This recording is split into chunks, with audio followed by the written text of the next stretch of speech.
This conference will now be recorded.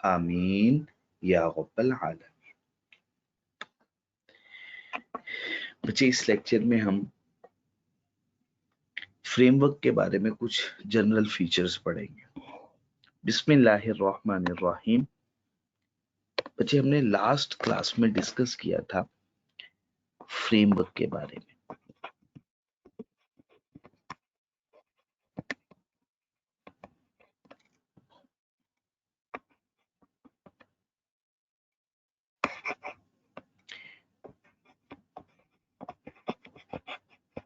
जी बच्चे, framework हमने कहा था मेनली टू टाइप्स का होता है।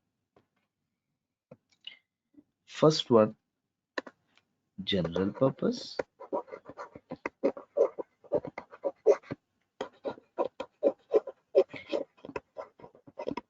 और second one special purpose. Special purpose for specific users and general purpose for common users, आम आवाम के लिए। ठीक हो गया, वाइड रेंज ऑफ यूजर्स के लिए जनरल पर्पस फ्रेमवर्क। अच्छा, जो जनरल पर्पस फ्रेमवर्क को इस्तेमाल करते हुए फाइनेंशियल स्टेटमेंट बनाई जाती हैं, उन फाइनेंशियल स्टेटमेंट्स को कहते हैं general purpose financial statements. General purpose framework को इस्तेमाल करते हुए फाइनेंशियल स्टेटमेंट बनाई गई, इस फाइनेंशियल स्टेटमेंट को हम कहते हैं जनरल पर्पस फाइनेंशियल स्टेटमेंट। का पूरा नाम क्या है? General purpose financial statement. और हमने कहा था कि हम जब भी वर्ड फाइनेंशियल स्टेटमेंट बोलेंगे तो ये किसको रेफर करेगी? General purpose financial statement. तो आज के बाद जब भी हम डिस्कशन कर रहे होंगे, हम वर्ड बोला करेंगे फाइनेंशियल स्टेटमेंट, तो फाइनेंशियल स्टेटमेंट किसको रेफर करेगा? General purpose financial statement. ठीक हो गया जी बच्चे? अच्छा बच्चे, जनरल पर्पस फाइनेंशियल स्टेटमेंट, अब इससे आगे फर्दर डिस्कशन करेंगे। ठीक है, जनरल पर्पस फाइनेंशियल स्टेटमेंट्स दो तरह से है फर्दर। इसमें फर्स्ट वन है fair presentation framework.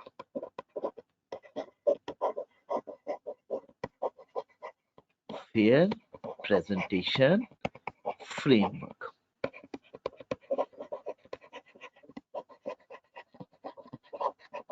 Second one framework कहलाता है कंप्लायंस फ्रेमवर्क। तो कितने फ्रेमवर्क हुए? दो फ्रेमवर्क। फर्स्ट वन कहलाता है फेयर प्रेजेंटेशन फ्रेमवर्क और सेकेंड वन कंप्लायंस फ्रेमवर्क। पहले हम बात जरा समझते हैं कंप्लायंस फ्रेमवर्क की। कंप्लायंस फ्रेमवर्क के मुताबिक क्या हुआ? कंप्लायंस फ्रेमवर्क कहता है कि जब आप, लेट्स सपोज आप कहते हो कि मैं फाइनेंशियल स्टेटमेंट बनाने वाला हूं आईएफआरएस के मुताबिक। अब एप्लीकेबल फाइनेंशियल रिपोर्टिंग फ्रेमवर्क क्या है? आपका सूटेबल क्राइटेरिया क्या है? आपने फाइनेंशियल स्टेटमेंट किन rules, regulations, policies, conventions, basis को फॉलो करते हुए बनानी है? आईएफआरएस को, इंटरनेशनल फाइनेंशियल रिपोर्टिंग स्टैंडर्ड्स को फॉलो करते हुए बनानी।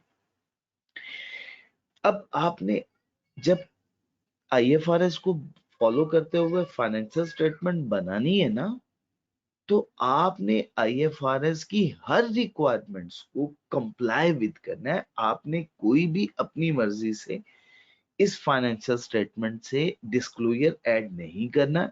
अपनी मर्जी से कोई भी इंफॉर्मेशन फर्दर या एडिशनल इंफॉर्मेशन आप प्रोवाइड नहीं कर सकते। और एक ऐसी इंफॉर्मेशन जिसके बारे में आईएफआरएस ने कहा है कि वो लाजमी मौजूद होनी चाहिए, आप उसको कम भी नहीं कर सकते।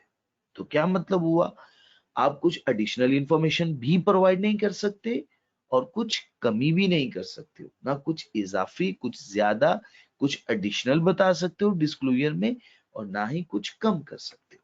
आपको बिल्कुल उसी तरह से कॉम्प्लाई विद करना है। और कंप्लायंस फ्रेमवर्क का रेफरेंस आप उस वक्त तक नहीं दे सकते हो जब तक कि सारी की सारी रिक्वायरमेंट्स की कंप्लायंस नहीं हो जाती। जब तक तमाम रिक्वायरमेंट्स कंप्लाई विद होंगी तभी आप इसको रेफर करोगे, अदरवाइज आप कंप्लायंस को रेफर नहीं कर सकते। आप ये नहीं स्टेटमेंट बोल सकते हो फाइनेंशियल स्टेटमेंट में कि हमने ये financial statement in accordance with compliance framework के मुताबिक बनाई है।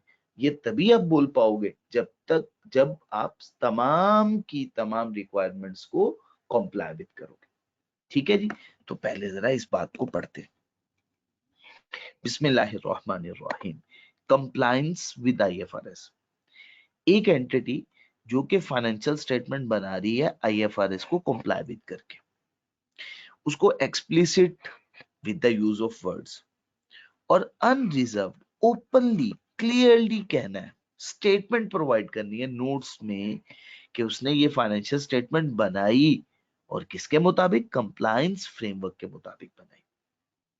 और ये एंटिटी तब तक नहीं कहेगी, कब तक नहीं कहेगी, कि मैंने फाइनेंशियल स्टेटमेंट बनाई कंप्लायंस विद आईएफआरएस। ये स्टेटमेंट नहीं बोली जाएगी, कब तक नहीं बोली जाएगी, जब तक अनलेस ये तमाम की तमाम रिक्वायरमेंट्स जो आईएफआरएस ने बताई है उसकी कंप्लायंस नहीं कर लेता। ठीक हो गया जी बच्चे, तो कंप्लायंस विद आईएफआरएस की बात समझ में आ गई। आपको अगर कंप्लायंस फ्रेमवर्क के मुताबिक फाइनेंशियल स्टेटमेंट बनानी है तो नोट्स में आपको ये बात रेफर करना होगी कि हमने फ्रेमवर्क कौन सा फॉलो किया, कंप्लायंस विद आईएफआरएस। और ये स्टेटमेंट आप तब तक नहीं दे सकते हो जब तक कि आईएफआरएस की तमाम रिक्वायरमेंट्स की कंप्लायंस ना हो जाए। ठीक हो गया। अच्छा बच्चे, दूसरी बात, दूसरा फ्रेमवर्क है फेयर प्रेजेंटेशन फ्रेमवर्क।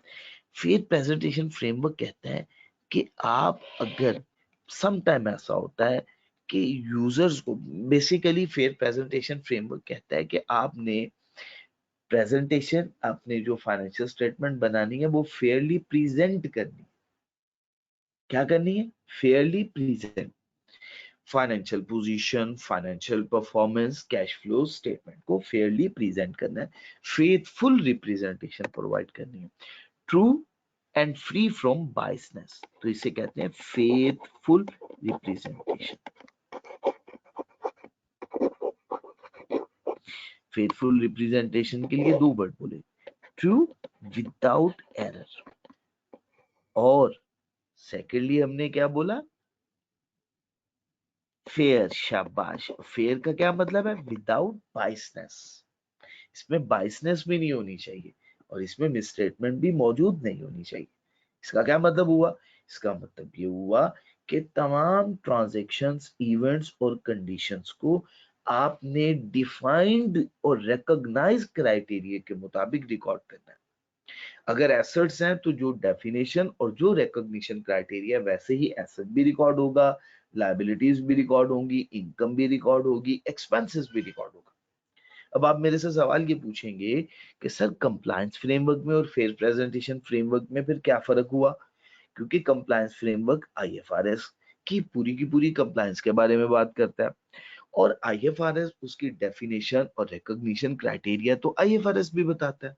तो कंप्लायंस में भी तो हम वैसे ही रिकॉर्ड कर रहे थे और फेयर प्रेजेंटेशन में भी हम वैसे ही रिकॉर्ड कर रहे हैं।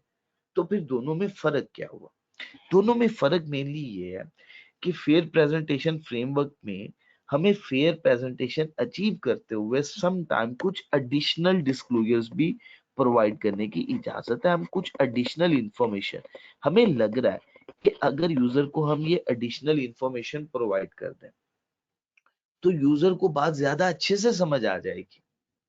तो वो एडिशनल इंफॉर्मेशन हम उसे, एडिशनल डिस्क्लोजर हम उसे प्रोवाइड कर सकते हैं, एडिशनल इंफॉर्मेशन हम उसे प्रोवाइड कर सकते हैं, ठीक है ना। एडिशनल डिस्क्लोजर्स भी दिए जा सकते हैं और एडिशनल इंफॉर्मेशन भी उसे प्रोवाइड की जा सकती है। बट एक बात याद रखिएगा, आईएफआरएस उसको मना ना करता हो, आईएफआरएस प्रोहिबिट ना करता हो कि आप ये एडिशनल इंफॉर्मेशन प्रोवाइड नहीं कर सकते। अगर आईएफआरएस आपको प्रोहिबिट नहीं करता तो आप वो एडिशनल इंफॉर्मेशन प्रोवाइड कर सकते हो, एक्सप्लिसिटली और अदरवाइज। सिर्फ पर्पस क्या होना चाहिए, वो एडिशनल इंफॉर्मेशन यूजर्स को उस फाइनेंशियल स्टेटमेंट को समझने के लिए हेल्पफुल हो, तो तभी वो अचीव फेयर प्रेजेंटेशन होगी। अच्छा, अब इसमें दूसरा पॉइंट क्या है, इन रेयरली सर्कमस्टांसेस के अंदर समटाइम कुछ इंफॉर्मेशन, एडिशनल इंफॉर्मेशन तो हम दे सकते हैं यूजर को बात समझाने के लिए। एक रेयरली सर्कमस्टांसेस में ऐसा होता है कि अगर हम आईएफआरएस की कंप्लीट इंफॉर्मेशन प्रोवाइड करें तो हो सकता है, मैं लगता है कि यूजर ये कंप्लीट इंफॉर्मेशन को देख के कंफ्यूज हो सकता है, इस बात को मिसअंडरस्टैंड कर सकता है। तो वो बात जो उसको समझ नहीं आएगी, जिसकी वजह से वो फाइनेंशियल स्टेटमेंट को मिस अंडरस्टैंड कर जाएगा, उस इंफॉर्मेशन का डिपार्चर, उस इंफॉर्मेशन का ना बताना। डिपार्चर का क्या मतलब हुआ, उस इंफॉर्मेशन को छोड़ देना, लीव कर देना, उस इंफॉर्मेशन को छोड़ना, उसका डिपार्चर कर देना, ना बताना। इसका मतलब है फेयर प्रेजेंटेशन में हम फेयर प्रेजेंटेशन अचीव करते हुए कुछ एडिशनल इंफॉर्मेशन भी बता सकते हैं, वो एडिशनल इंफॉर्मेशन जिसके डिस्क्लोजर के बारे में आईएफआरएस ने हमें नहीं कहा था, या ऐसी इंफॉर्मेशन जो हमें लगता है कि अगर हमने यूजर को बताई तो यूजर उस बात को सुन के कंफ्यूज हो जाएगा, परेशान हो जाएगा, मिसअंडरस्टैंड कर पाएगा उस बात को, तो उस इंफॉर्मेशन का ना बताना। और ये एक्सप्लिसिटली होता है डिपार्चर, और रेयरली सर्कमस्टांसेस में होता है, ऐसा नहीं है कि हर फाइनेंशियल स्टेटमेंट में ऐसा हो जाए। इसे कहते हैं फेयर प्रेजेंटेशन फ्रेमवर्क। कंप्लायंस में जितनी बात जैसे कही थी आईएफआरएस ने, उतनी ही बात और उसी अंदाज में बताना। बट फेयर प्रेजेंटेशन फ्रेमवर्क में अगर जितनी बात कही, उसने 10 बातों के बारे में कहा, उसने 11 बातों के बारे में कहा, एक एडिशनल 12वीं बात हमने खुद अपनी मर्जी से बता दी। उसने कहा था 15 बातें बतानी है, वो 15 तो बताई, लेकिन दो इजाफी बता दी ताकि यूजर को ज्यादा अच्छे से बात समझ में आ जाए। 15 आईएफआरएस ने जो बताई थी, दो एडिशनल बताई, और जो एडिशनल बताई उसके बारे में हमने लिख भी दिया कि ये दो बातें जो हम बता रहे हैं ये आईएफआरएस की रिक्वायरमेंट नहीं है, सिर्फ यूजर को बात समझाने के लिए ये दो मजीद बातें हम बता रहे हैं। सिर्फ मकसद क्या है, फेयर प्रेजेंटेशन अचीव करना।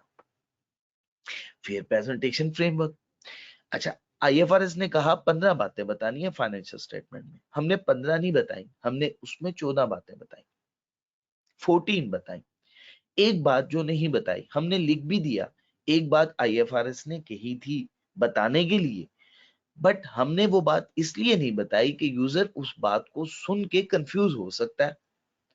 तो मकसद सिर्फ उसका ना बताना, ये नहीं कि बात छुपाना है, मकसद सिर्फ ये है कि यूजर उस बात को जान के कहीं कंफ्यूज ना हो जाए।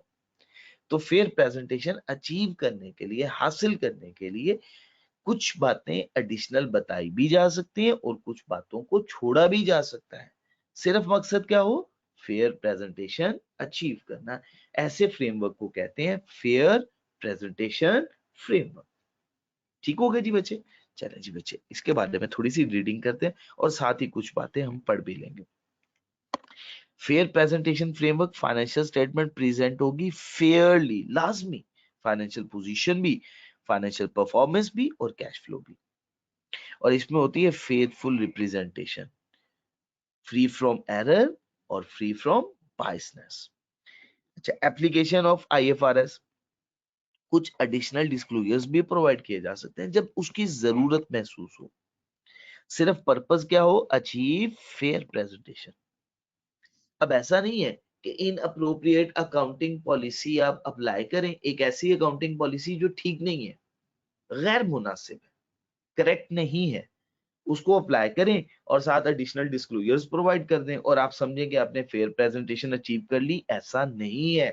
अगर आप इनअप्रोप्रिएट अकाउंटिंग पॉलिसी यूज करें फाइनेंशियल स्टेटमेंट बनाने के लिए और उसके साथ चाहे एडिशनल डिस्क्लोजर ही क्यों ना प्रोवाइड कर दें, तो इसका मतलब ये नहीं कि अपनी मर्जी से जो चाहो जैसे चाहो फाइनेंशियल स्टेटमेंट बना डालो। कहता है वो उसको कंपनसेट नहीं कर सकती। तो ये बात बड़ी इंपॉर्टेंट है एमसीक्यूज के पॉइंट ऑफ व्यू से। एक एंटिटी कैन नॉट रेक्टिफाई नहीं कर सकती इनअप्रोप्रिएट अकाउंटिंग पॉलिसी को अगर वो एडिशनल डिस्क्लोजर्स दे दे अकाउंटिंग पॉलिसी के बारे में, या उसमें नोट्स में कुछ एडिशनल बातें बता दे, या उसका कोई एक्सप्लेनेटरी मटेरियल प्रोवाइड कर दे। ठीक हो गया जी बच्चे। अब जरा समझिएगा डिपार्चर के बारे में। एडिशनल इंफॉर्मेशन के बारे में तो हमने समझ लिया। डिपार्चर के बारे में, डिपार्चर के बारे में मैंने आपको बताया था कि आपको फ्रेमवर्क प्रोहिबिट ना करता हो। इसमें दो बातें, अगर फ्रेमवर्क प्रोहिबिट मना नहीं करता और एक केस में मना करता है कि आप डिपार्चर नहीं कर सकते हो, ये इंफॉर्मेशन तो आपको बतानी ही बतानी है। लेकिन ऐसा नहीं होता कि ये हर फाइनेंशियल स्टेटमेंट में ऐसा हो जाएगा। ये देखिए एक्सट्रीमली रेयर सर्कमस्टांसेस में डिपार्चर आपको नजर आएगा।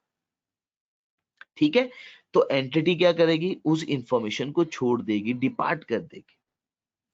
रेलिवेंट रेगुलेटरी फ्रेमवर्क में जो बात बताने के लिए कहा गया था, अगर फ्रेमवर्क आपको मना नहीं करता उस डिपार्चर के लिए, फिर आपको करना क्या है।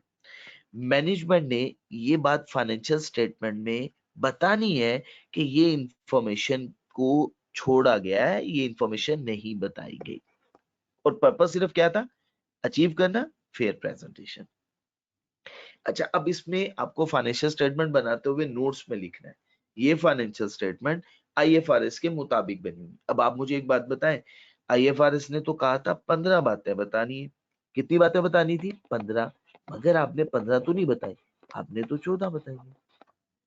तो आप ये कह सकते हैं कि हमने ये फाइनेंशियल स्टेटमेंट पूरी की पूरी आईएफआरएस के मुताबिक बनाई। अब तो ये बात गलत हो जाएगी। आपको क्या बताना है, आपने कहना है हमने फाइनेंशियल स्टेटमेंट आईएफआरएस के मुताबिक ही बनाई है, सवाए एक बात के। वो कौन सी बात है, वो 15वीं बात है जिसको हमने बताया ही नहीं, या बताया तो बदल के बताया। वो तो हमने अभी फिल वक्त तो ये डिपार्चर की बात कर रहे हैं ना, तो बताया ही नहीं।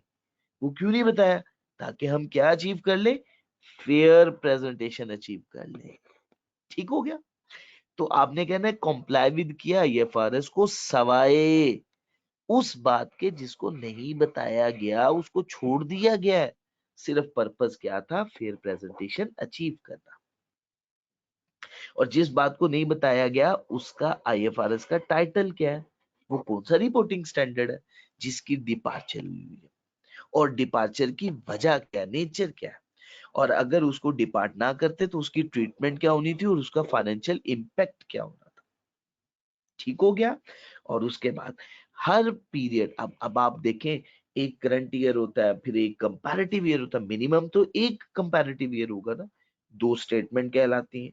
और अगर दो कंपैरेटिव्स हों, जैसे कंपैरेटिव भी है और कंपैरेटिव का ओपनिंग ईयर का बैलेंस भी है, तो थ्री स्टेटमेंट वो तीन केसेस में प्रीवियस लेक्चर में हमने डिस्कस भी किया था। तो हर एक के लिए फाइनेंशियल इफेक्ट आपको बताना पड़ेगा। तो ये चारों बातें समझ में आ गई। पहली बात आपको ये बताना है कि मैनेजमेंट ने ये फैसला क्यों किया डिपार्चर करने का। दूसरी बात आपने बताना है कंप्लायंस तो हर रिपोर्टिंग स्टैंडर्ड का हुआ है, लेकिन सवाए एक बात के, और उस आईएफआरएस का स्टैंडर्ड बताना है, टाइटल बताना है कि किसका डिपार्चर हुआ है, नेचर ऑफ डिपार्चर क्या है, उसकी ट्रीटमेंट क्या थी, उसका फाइनेंशियल इंपैक्ट क्या है, और हर पीरियड प्रेजेंटेड में फाइनेंशियल इंपैक्ट आपको बताना है उसके डिपार्चर का। ठीक है जी। अच्छा, अब सेकेंडली पहला पॉइंट तो हमने कहा कि डिपार्चर के लिए मना नहीं करता आईएफआरएस। इन केस डिपार्चर के बारे में प्रोहिबिट करता है कि आप डिपार्चर नहीं कर सकते। अगर रेलिवेंट रेगुलेटरी फ्रेमवर्क प्रोहिबिट करता है कि आप डिपार्चर नहीं कर सकते। ठीक है जी।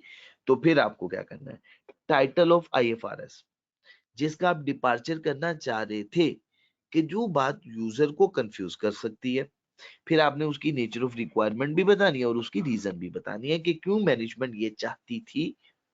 पर्पस मिसलीडिंग नहीं होना चाहिए, पर्पस क्या होना चाहिए, फेयर प्रेजेंटेशन को अचीव करना होना चाहिए। ठीक है, तो उसका इफेक्ट क्या होना था अगर आप वो डिपार्चर कर देते। ठीक है, each item of the financial statement comparative में सिर्फ और सिर्फ पर्पस क्या है, अचीव करना है फेयर प्रेजेंटेशन। ठीक हो गया। अच्छा, इसके बाद अगली रिक्वायरमेंट है, अगला पॉइंट है हमारा गोइंग कंसर्न। हम जब भी फाइनेंशियल स्टेटमेंट बनाते हैं तो फाइनेंशियल स्टेटमेंट किसकी बेसिस पे बनाते हैं, गोइंग कंसर्न बेसिस पे बनाते हैं। गोइंग कंसर्न क्या है, याद कीजिएगा, गोइंग कंसर्न बेसिस से क्या मुराद है, entity is able to continue its operations for foreseeable future। शाबाश, बिल्कुल सही। क्या कर सके एंटिटी, अपने ऑपरेशंस को कंटिन्यू कर सके फॉर फोरसीएबल फ्यूचर तक, और वो एटलीस्ट 12 मंथ्स होता है। कम से कम कितनी मुद्दत होती है, 12 माह। अच्छा, अब उसमें ये होता है कि कोई कंफर्म थोड़ी कह सकता है, ये तो एक अंदाजा है ना, एस्टिमेशन। किसी को क्या पता, हम तो अपने बारे में गारंटी नहीं दे सकते, हमें क्या पता किस लम्हे हमें मौत आन पकड़े, अल्लाह माफ फरमाए। तो ये एंटिटी के बारे में हम बता रहे हैं कि एंटिटी का एस्टिमेशन क्या है, क्या ये अगले 12 माह तक, एक साल भर तक अपने ऑपरेशंस को कंटिन्यू भी रख पाएगी या नहीं रख पाएगी। इन बेसिस को हम कहते हैं गोइंग कंसर्न। और गोइंग कंसर्न में एक है मैनेजमेंट की इंटेंशन, कि वो अगले साल के अंदर 12 माह के अंदर कहीं ये तो नहीं चाहती कि एंटिटी को हम डिस्पोज ऑफ कर देंगे, लिक्विडेट कर देंगे, और एंटिटी के पास ऐसा करने के अलावा कोई और सॉल्यूशन है ही नहीं, ऐसी बात तो नहीं है। ठीक हो गया। तो गोइंग कंसर्न क्या है, अजम्पशन है। किस चीज की अजम्पशन, जो मैनेजमेंट असेस करेगी कि क्या आया एंटिटी अपने ऑपरेशंस को अगले 12 माह तक कंटिन्यू कर भी पाएगी या नहीं कर पाएगी। तो ये बात याद रखिएगा, अच्छे से समझिएगा। गोइंग कंसर्न अजम्पशन है, जिसको कौन असेस करेगा, मैनेजमेंट असेस करेगी, और इसके 3 रिजल्ट्स होंगे। अच्छा जी, first one, going concern assumption appropriate. अगर गोइंग कंसर्न अजम्पशन अप्रोप्रिएट हो तो बुक्स ऑफ अकाउंट्स बनेगी on the basis of historical carrying amount. किस बेसिस पे बनेगी, हिस्टोरिकल कैरिंग अमाउंट। अच्छा, अब दूसरी वजह क्या हो सकती है, सेकेंडली हो सकता है बच्चे कि एंटिटी की गोइंग कंसर्न अजम्पशन अप्रोप्रिएट हो, अप्रोप्रिएट तो हो, but there is a significant doubt, significant doubt on the entity's ability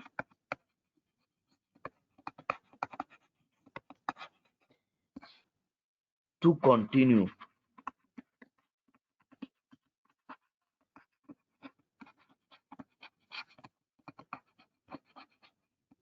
as a going concern। Doubt है कि वो अपने ऑपरेशंस को गोइंग कंसर्न बेसिस पे कंटिन्यू ना कर पाए, डाउट है। अगर डाउट अराइज हो गया, अप्रोप्रिएट है, डाउट अराइज हो गया, तो अब क्या है, आपको बनानी तो हिस्टोरिकल कैरिंग अमाउंट पे ही है, मगर इसके साथ आपको एक काम करना है, आपको डिस्क्लोजर प्रोवाइड करना है। IAS 1 की रिक्वायरमेंट क्या प्रोवाइड करना है, डिस्क्लोजर देना है। क्या डिस्क्लोजर देना है, कि entity is not able to continue its operation. नहीं, ये तो बात नहीं है, एंटिटी की अजम्पशन है कि वो कंटिन्यू करेगी अपने ऑपरेशंस को for foreseeable, but there is a significant doubt, और वो वजह बतानी है, क्या सिग्निफिकेंट, किस वजह से सिग्निफिकेंट डाउट, वो अनसर्टेनिटीज, आप जिसकी वजह से सिग्निफिकेंट डाउट अराइज हुआ वो बताना हो। जैसे लिटिगेशन के मैटर्स वगैरह हो जाते हैं, कि एक कंपैटिटर मार्केट में एंटर हो गया, या की कस्टमर आपका जो था उसका लिटिगेशन में मैटर चला गया, और अगर उसका बिजनेस बंद हुआ तो हो सकता है हमें भी कोई डाउट हो जाए। हमारा एक सप्लायर था, सोल सप्लायर, जिससे हम सामान खरीद के गुड्स बनाया करते थे, उस सप्लायर के बिजनेस के ऑपरेशंस कंटिन्यू करने के राह में कुछ रुकावट, हर्डल्स पैदा हो गई हैं, कोर्ट केसेस वगैरह उसके चल रहे हैं, कुछ ऐसी वजूहात हो सकती हैं जिसकी वजह से गोइंग कंसर्न अजम्पशन पे डाउट अराइज हो सकता है। ठीक हो गया जी। उसके बाद third one and the last one, in appropriate. Going concern assumption क्या है, इन अप्रोप्रिएट। अब अप्रोप्रिएट ही नहीं है, गोइंग कंसर्न अजम्पशन ही इनअप्रोप्रिएट। इस सिचुएशन में क्या करना, इस सिचुएशन में आपको other than historical carrying amount बनानी है फाइनेंशियल स्टेटमेंट, ठीक है, क्योंकि वो अब गोइंग कंसर्न बेसिस पे नहीं बच सकती, तो अब आपको ब्रेकअप वैल्यू पे बनानी है फाइनेंशियल स्टेटमेंट। और बताना है एंटिटी गोइंग कंसर्न नहीं है, उसकी जो बेसिस है फाइनेंशियल स्टेटमेंट बनाने की वो हिस्टोरिकल कैरिंग अमाउंट नहीं होगी, वो फेयर वैल्यू होगी, रियलाइजेबल वैल्यू पे, ब्रेकअप वैल्यू पे बनेगी, रियलाइजेबल वैल्यू पे, ठीक है। और गोइंग कंसर्न की अजम्पशन इनअप्रोप्रिएट होने की वजह क्या है, ठीक हो गया जी बच्चे। तो मैं आपके साथ क्विकली गो थ्रू करता हूँ। एंटिटी प्रीपेयर करती है अपनी फाइनेंशियल स्टेटमेंट किस बेसिस पे, गोइंग कंसर्न, अनलेस के मैनेजमेंट चाहती है अपने बिजनेस को लिक्विडेट करना, या उसके पास कोई और सोल्यूशन ही नहीं है इसको लिक्विडेट करने की। इस अजम्पशन को मैनेजमेंट जब असेस करेगी तो तीन पॉसिबिलिटीज हो सकती हैं, 1, 2 and 3। First one, going concern assumption appropriate है, फाइनेंशियल स्टेटमेंट बनाएगी हिस्टोरिकल कैरिंग अमाउंट पे, गोइंग कंसर्न बेसिस की बेस पे। अगर गोइंग कंसर्न अप्रोप्रिएट है मगर सिग्निफिकेंट डाउट है कि एंटिटी इस काबिल नहीं है वो अपने ऑपरेशंस को कंटिन्यू कर पाए, गोइंग कंसर्न बेसिस पे ही बनाएगी फाइनेंशियल स्टेटमेंट और इसके साथ इसका डिस्क्लोजर प्रोवाइड करेगी। Not a going concern, entity going concern नहीं है तो अल्टरनेटिव बेसिस पे बनाएगी, लिक्विडेशन अकाउंटिंग करेगी, फेयर वैल्यू पे बनाएगी और साथ डिस्क्लोज करेगी। क्या वजह है, पहली बात तो ये कि गोइंग कंसर्न नहीं है, अजम्पशन अप्रोप्रिएट, ठीक हो गया। फाइनेंशियल स्टेटमेंट को बनाने की बेसिस क्या यूज की और गोइंग कंसर्न के अप्रोप्रिएट ना होने की क्या वजह, इनअप्रोप्रिएट होने की क्या वजह, ये भी बच्चे बात क्लियर होगी। इसके अलावा कुछ अदर इश्यूज हैं, सिंपल से अक्रूवल बेसिस क्या है, अक्रूवल बेसिस को हमने डिटेल डिस्कस किया था फाइनेंशियल स्टेटमेंट बनाने के लिए अकाउंटिंग सिस्टम की बेसिस के ऊपर, उसकी भी डिस्कशन हम कर देते हैं जी। बिस्मिल्लाहिर्रहमानिर्रहीम, जी हमने डिस्कशन की थी accounting system.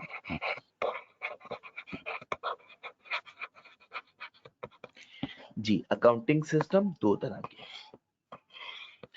First one cash system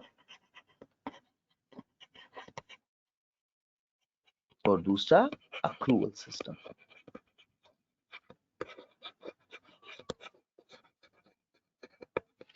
चलिए कैश सिस्टम के मुताबिक फर्स्ट वन एक्सपेंसेस कब रिकॉर्ड होते हैं और इनकम कब रिकॉर्ड होती है। जी एक्सपेंसेस कब रिकॉर्ड होते हैं जी, इनकम कब रिकॉर्ड होती है जी। एक्सपेंसेस रिकॉर्ड होते हैं जब इनके अगेंस्ट पेमेंट हो जाए और इनकम तब रिकॉर्ड होती है जब ये रिसीव्ड हो जाए। अक्रूवल सिस्टम की बेसिस के ऊपर अगेन उसी तरह से एक्सपेंसेस कब रिकॉर्ड होंगे और इनकम कब रिकॉर्ड होगी, एक्सपेंसेस और इनकम। एक्सपेंसेस तब रिकॉर्ड होते हैं जब ये इंकर हो जाए, वेदर पेड इन कैश और नॉट, चाहे इनकी पेमेंट कैश में हो या ना हो, वेदर पेड इन कैश और नोट। अच्छा जी इनकम जब ये रियलाइज्ड हो जाए, वेदर रिसीव्ड इन कैश और नॉट। और आपको याद है हमने इसकी क्लास में फिजिकल क्लासेस के अंदर पूरी की पूरी एडजस्टमेंट भी डिस्कस की, ठीक है ना। तो ये अक्रूवल बेसिस, एंटिटी प्रीपेयर करती है अपनी फाइनेंशियल स्टेटमेंट को किस बेसिस पे, अक्रूवल बेसिस, सवाए कैश फ्लो इंफॉर्मेशन की। और ये बात हम फाइनेंशियल स्टेटमेंट में भी लिखा करते थे कि हम फाइनेंशियल स्टेटमेंट बेसिस क्या है हमारी फाइनेंशियल स्टेटमेंट बनाने की, कि हम हर बात को अक्रूवल के मुताबिक रिकॉर्ड करेंगे सवाए कैश फ्लो स्टेटमेंट जिसमें एक्चुअली कैश कितना रिसीव हुआ, कैश कितना पे हुआ, ठीक है जी। अच्छा मटीरियलिटी की बेसिस के ऊपर हम क्या है, each material class similar items की क्लासेस कहलाती हैं और जितनी भी मटीरियल क्लासेस होंगी उन्हें हम सेपरेटली रिकॉर्ड करेंगे। और वो क्लासेस जो मटेरियल नहीं है इंडिपेंडेंटली, इंडिविजुअली, तो फिर हम उन्हें क्लब करके, एग्रीगेट करके, एग्रीगेशन बेसिस पे रिकॉर्ड करते हैं। जैसे मिसलीनियस एक्सपेंसेस है, हर क्लास है, आइटम्स हैं, सिमिलर क्लासेस, सिमिलर आइटम्स की एक क्लासेस बनी, और वो अगर मटेरियल है तो सेपरेट सेपरेट रिकॉर्ड हो जाएंगे। लेकिन अगर वो मटेरियल आइटम्स नहीं है तो फिर हम उन्हें एग्रीगेट करके रिकॉर्ड कर देंगे। ठीक है, और याद रखिएगा उसकी एग्रीगेशन के लिए आईएफआरएस प्रोहिबिट ना करता हूं, मना ना करता हूं। और ऑफसेटिंग नहीं कर सकते। ऑफसेटिंग का क्या मतलब? एसेट्स और लायबिलिटीज को ऑफसेट करके लिख दे, इनकम और एक्सपेंसेस को ऑफसेट कर दे। और ऑफसेट के कुछ उसूल है, वो भी पढ़ लेते हैं साथ साथ। इनकम एंड एक्सपेंसेस, जैसे एक है principal operating activity. Principal operating activity क्या है? प्रिंसिपल ऑपरेटिंग एक्टिविटी ये है कि मैं गाड़ियां खरीदता हूं और उन्हें आगे फर्दर बेच देता हूं। अब गाड़ियां खरीदी, ये मेरी इन्वेंट्री है। अब खरीदते हुए जो भी मुझे एक्सपेंसेस और उन्हें बेचते हुए जो मुझे एक्सपेंसेस करने पड़े, अब मैं क्या करूं? मैं अपनी सेल और एक्सपेंसेस को नेट ऑफ करके नेट गेन लिख दूं। ऐसी इजाजत नहीं है, ये रिक्वायरमेंट है आपकी। आईएफआरएस 15 कहता है आपने जो इनकम है वो आपने नेट नहीं लिखनी। सिर्फ नेट किसको कर सकते हो आप अपने सेल में से सेल्स टैक्स और डिस्काउंट को माइनस करके लिखोगे। याद है ना आपको? ये रिक्वायरमेंट है। लेकिन आपको इजाजत नहीं है कि आप क्या करें, इनकम और एक्सपेंसेस नेट ऑफ करके लिखें। तो revenue from sale of inventory और उसकी रिलेटेड कॉस्ट लाजमी प्रेजेंट करनी है सेपरेटली। इसका मतलब उन्हें नेट ऑफ नहीं करना। लेकिन अगर आप, मेरा काम गाड़ियां खरीद के बेचना नहीं है, मेरी एक गाड़ी है, मैंने उसको बेच दिया, बिजनेस ऑपरेशंस में इस्तेमाल हो रही थी, उसमें कुछ गेन हुआ, हाँ, अब उस गेन को नेट ऑफ करके लिखने की इजाजत आईएफआरएस ने मुझे दी है, तो उसका मैं गेन नेट लिखूंगा। तो वो क्या कहलाएगा? गेन या loss on disposal of non current asset. उसको मुझे किस बेसिस पे रिकॉर्ड करना है? नेट बेसिस पे रिकॉर्ड करना है। उसकी इजाजत हमें आईएफआरएस 15 ने दी हुई है।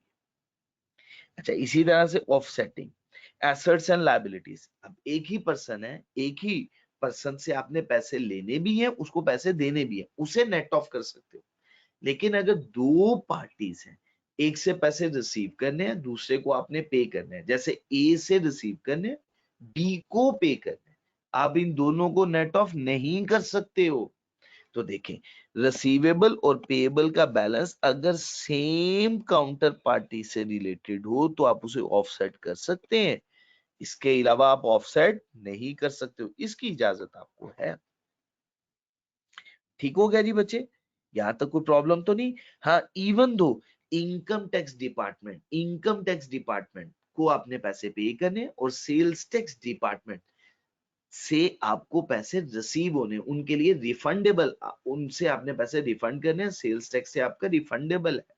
आप इन दोनों को भी नेट ऑफ नहीं करोगे, इन दोनों को भी ऑफसेट नहीं करोगे, अलहदा अलहदा शो करोगे। क्या शो करवाओगे? करंट लायबिलिटीज में इनकम टैक्स पेएबल आएगा और करंट एसेट में sales tax refundable separately show हो रहा होगा। ठीक हो गया जी बच्चे? कोई प्रॉब्लम तो नहीं है यहाँ तक? तो बच्चे ये थी अदर इश्यूज के ऑफसेटिंग के क्या उसूल है। उसके बाद बच्चे लास्ट वन हमारा एक सिंपल सा टॉपिक है, वो भी डिस्कस कर लेते हैं कि आपको फाइनेंशियल स्टेटमेंट कितने पीरियड की बनानी है। कम से कम सालाना आपको फाइनेंशियल स्टेटमेंट, एक साल भर की आपको फाइनेंशियल स्टेटमेंट बनानी है। और एक साल भर के लिए आपको फाइनेंशियल स्टेटमेंट, पूरे साल की फाइनेंशियल स्टेटमेंट आपको बनानी है, पूरे पीरियड की complete set of financial statement. हाँ, कुछ लॉन्गर या शॉर्टर पीरियड की भी आप फाइनेंशियल स्टेटमेंट बना सकते हो, लेकिन अगर आप इसके शॉर्टर या लॉन्गर पीरियड के बनाते हो तो फिर आपको उसकी रीजन प्रोवाइड करनी पड़ेगी। ठीक है जी बच्चे, क्लियर हो गया? और साथ, अगर आप कंपैरेटिव्स प्रोवाइड करेंगे तो वो कंपैरेटिव्स हो सकता है कि कंपैरेटिव्स 12 मंथ्स का हो और आप जो इंफॉर्मेशन प्रोवाइड कर रहे हैं करंट पीरियड की, वो 12 माह से ज्यादा की हो या 12 माह से कम की हो। तो फिर कंपैरेटिव्स का भी आपने बताना है कि ये कंपैरेटिव कंपेरेबल नहीं है। क्यों कंपेरेबल नहीं है? क्योंकि जो इंफॉर्मेशन आप करंट पीरियड की बता रहे हैं या तो वो 12 माह से ज्यादा की है और कंपैरिजन तो 12 माह का है, और वो इंफॉर्मेशन या तो 12 माह से कम की है और कंपैरिजन तो 12 माह का, इस वजह से ये सही से कंपैरेटिव नहीं होगा। ठीक हो गया जी बच्चे, तो ये टॉपिक भी आप कर लीजिएगा। अल्लाह ताला आप सब लोगों का हामी और नासिर हो। कोई सवाल, कोई बात है, कोई बात समझ में ना आए, आप मेरे से सवाल में पूछ सकते हैं। ग्रुप में भी मैसेज कर सकते हैं आप लोग। इसी तरह से जो भी हमारा मीडिया है उसके थ्रू आप मेरे से कोई भी क्वेश्चन पूछ सकते हैं। अपना ख्याल रखिएगा, मुझे दुआ में याद रखिएगा। सुब्हानक अल्लाहुम्मा व बिहम्दिक अशहदु अल्ला इलाहा इल्ला अंता अस्तगफिरुका व अतूबु इलैक। अस्सलामु अलैकुम व रहमतुल्लाहि व बरकातुहू।